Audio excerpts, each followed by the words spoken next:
Before we move on to the topic, I would prefer to discuss the branches of the abdominal aorta. As you can see, this is the abdominal aorta.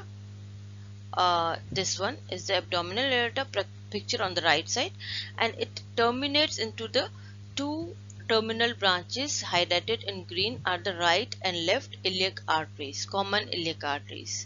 So abdominal aorta bifurcate into two common iliac arteries. The two common iliac arteries further bifurcate into two terminal branches again, the external iliac, this one, and the internal iliac artery. The external iliac, which run externally and enters into the lower limb, which supply there, whereas the internal iliac artery which enter into the pelvic cavity and it will supply there. Picture on the right side, left side, you can see this is the abdominal aorta. These are the two common iliac arteries, and this is the external iliac artery. This is the highlighted in green is the internal iliac artery. This diagram is the anterior view. This is the posterior view. So you can see the external iliac is running externally and it will join the lower limb, where this highlighted in green will stay within the pelvic cavity. Learning objectives. At the end of this lesson, students should be able to describe blood supply of the muscles of medial compartment of thigh, discuss clinical conditions associated with the medial compartment of thigh. Now again we will repeat this. This is the common iliac artery. This one is the common iliac. This is external iliac, and this one is the internal iliac artery. The external iliac artery run externally, and behind the inguinal ligament it will enter into the lower limb and it will supply there, whereas the internal iliac artery, this is the internal iliac artery, this one, it will terminate into two branches, anterior and posterior division. The posterior division will supply the posterior part of the pelvis, and the anterior division supply the anterior part of the pelvis and perineum. Now obturator artery, as you can see, this is the obturator artery, this one. So is the branch of the anterior division of the internal iliac artery. So internal iliac artery gives branches within the pelvic cavity. One of the branch is the obturator artery.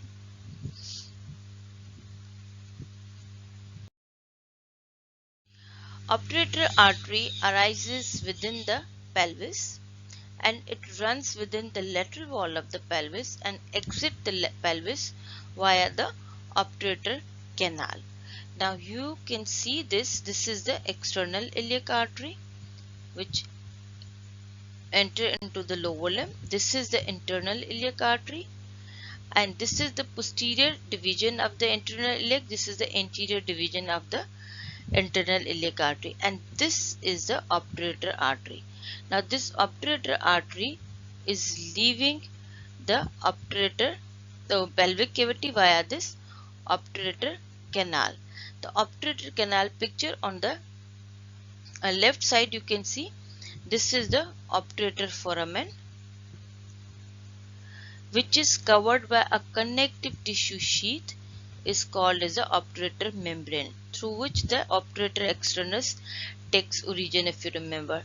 Now superior part of the obturator foramen is not covered by this connective tissue sheath. So this opening is called as a obturator canal. This one, this is called as a obturator canal. So this obturator artery arises within the pelvis, as you can see diagram on the right side.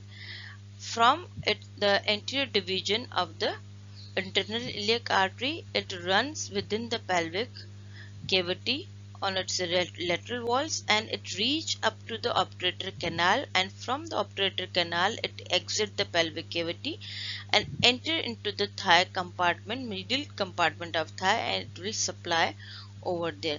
While its course it will give two further discuss. The obturator artery, you can see in this diagram, this is the obturator canal, this one. It exits from the obturator canal and it will give two muscular branches, posterior muscular branch and anterior muscular branch. They will run along with the borders of the obturator membrane and they will supply the medial compartment of thigh. So medial compartment of thigh is supplied by two muscular branches, anterior and posterior muscular branches of the obturator artery.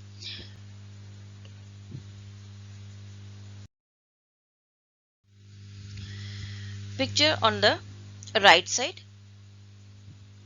This is the common iliac artery. This is the external iliac artery. This is internal iliac artery. Internal iliac artery has the posterior division and anterior division, and this is the obturator artery, which is the branch of anterior division of the internal iliac artery.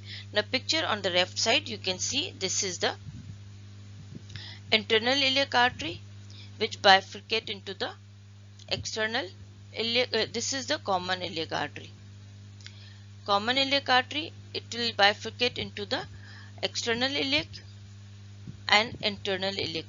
The internal iliac artery will bifurcate into the posterior division and anterior division. Now this is the obturator artery which is highlighted in green. This is the branch of the anterior division of the internal iliac artery.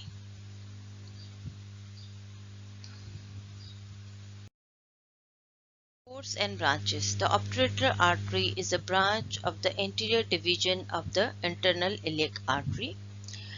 It runs on the lateral wall of the pelvis and it supplies the lesser pelvis and exits the pelvic cavity via the obturator canal. When it will exit from the obturator canal, it gives two anterior and posterior muscular branches. The anterior and posterior muscular branches supply the medial group of thigh muscle and including external obturator muscle. When its course, it gives two further branches. One is the pubic branch, one is the acetabular branch. The acetabular branch enters into the acetabulum via the acetabular notch and it joins the ligament of the head of the femur and supply the head of the femur. Whereas the pubic branch will run upward and joins the inferior epigastric artery. Obturator artery supplies the pelvic muscle when it crosses it head of the femur via its acetabular branch, medial compartment of thigh, and it also small branches to the knee capsule. This is the quiz. Before we start the clinical anatomy, you have to evaluate yourself or assess yourself. Tell the name of these muscles. These are the medial compartment of thigh muscle, which we have discussed in our previous half of this class. So this is totally up to you. You can assess yourself. We are not together, I don't know, and I cannot ask you directly, but maybe inshallah after Eid we will be together online in online classes. So you can ask me and even I can ask you whatever we can want to discuss. Anatomy. Corona mortis is a clinical condition in which the obturator artery or vein is joined or communicated with the external iliac artery itself or its a branch like inferior epigastric artery or deep branches. So corona mortis is a communication between obturator vessels with the external iliac vessels or its branches. So this communication is known as a corona mortis.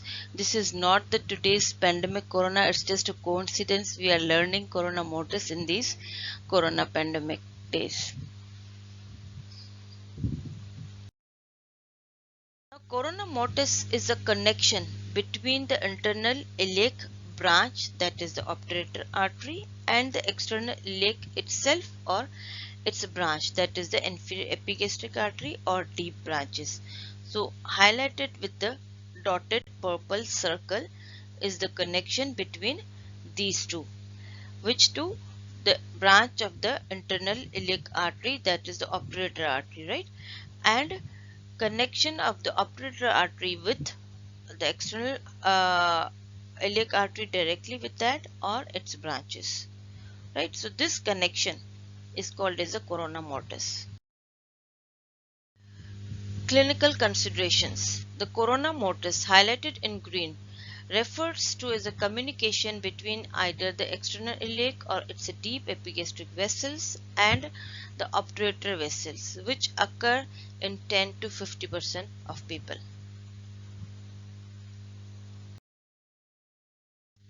It is located the corona mortis, right? The highlighted in yellow. It is located behind on the top of the superior pubic ramus. If you remember, this is the superior pubic ramus, this one, and this is the inferior pubic ramus. So it is sort of behind and at the top of. On the top and behind the superior pubic ramus, and one must be careful with the lateral dissection of the superior pubic ramus because it is a connection in between two major vessels of the pelvis, external iliac and internal iliac. The corona mortis is the susceptible to injury in pelvic trauma or pelvic surgery. So any surgery is being performed which is more closer to the corona mortis, the corona mortis is susceptible to injury or any pelvic injury. So injury to the corona mortis may lead to the significant hemorrhage which may be difficult to control because it is connection in between two major vessels, and if any injury occur at the corona mortis, the bleeding from both of the sides will occur. So it will be very difficult situation to handle this hemorrhage, and that is why we are studying corona mortis. What is the corona mortis? The corona mortis is a connection between the obturator artery and obturator artery or vein. Even it's more common in vein. So obturator vessels and internal external iliac or its branches. So this connection is situated or lie posterior superior to the superior pubic ramus, and this is more susceptible to the injury during the surgery or any trauma. Corona mortis is predominantly a venous connection and arterial connection is much less. So the vein wherever the arteries are running, with the obturator artery is running, the veins or obturator vein is running along with the artery. So similarly, the external iliac or its branches are running parallel to the arteries. So it is more common within the venous connection. So when we are talking about the corona mortis, we are not talking about the obturator artery connection with the epigastric external iliac artery, but it's the obturator vessels, connection of the obturator vessels with the vessels of external iliac or its branches, and it is more common within the venous connection as compared to the arterial connection. The cadaveric studies shows that the incidence of the corona mortis is up to 84%. Means ke if there are 100 dead bodies and they are doing the cadaveric studies or any dissection, they found 84 of the dead bodies out of 100 have corona mortis. Means this connection in between these two vessels is more common, but in cadaveric, because if you have a corona mortis or I have a corona mortis, we never know until unless someone gets any injury or any trauma or any surgery in which results in the injury to the corona mortis, which will lead to the bleeding or any accidental diagnosis will let us know that we have a corona mortis. So however, in a clinical practice, the incidence of the corona mortis is not that high. It is just 10 to 15%. But in a cadaveric studies, it is up to 84%.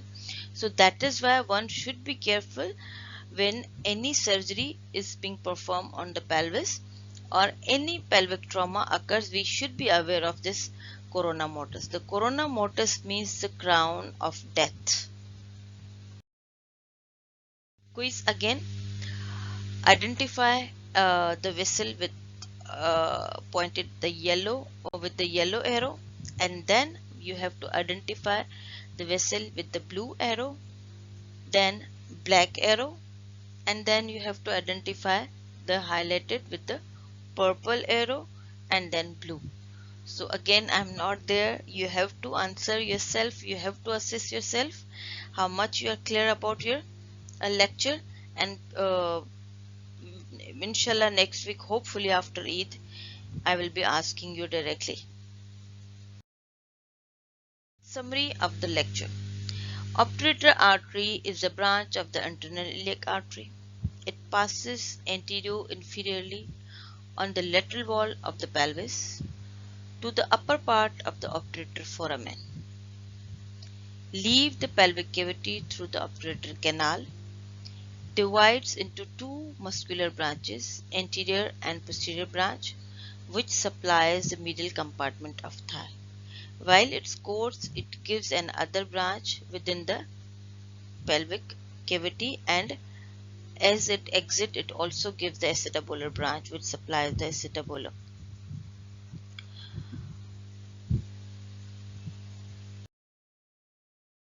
References: